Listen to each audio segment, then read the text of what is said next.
దానం. ఒక రాజు తన గురువు గొప్పదనాన్ని మెచ్చుకుంటూ పట్టుబట్టల్ని బహుమతిగా ఇస్తారు.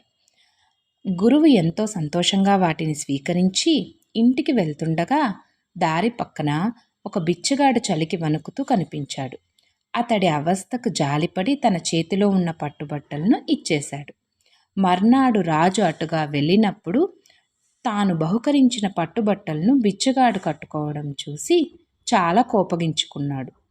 కొద్ది రోజుల తర్వాత గురువుకి బంగారు కడియం బహుమతిగా ఇచ్చాడు రాజు. ఆ కడియాన్ని కూతురు పెళ్లి చేయడానికి కష్టపడుతున్న ఒక ఉద్యోగికి బహుకరించాడు గురువు.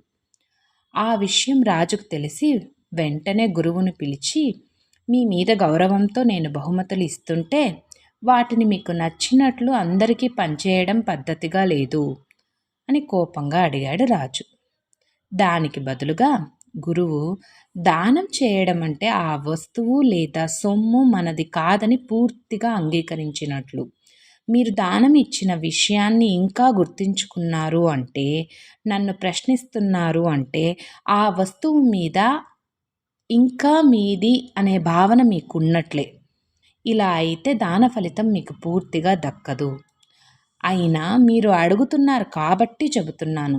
ఆ వస్తువుల అవసరం నాకంటే వారికే ఎక్కువ అనిపించింది. అందుకనే నేను మీ పైన గౌరవం లేక కాదు, వాటి అవసరం తెలుసుకున్నాను కాబట్టి వాటిని చేరవలసిన వారికి చేర్చాను అని చెప్పాడు గురువు. ఆ మాటలతో తన తప్పును తెలుసుకుని గురువుగారి దగ్గర క్షమాపణ కోరుకున్నాడు రాజు.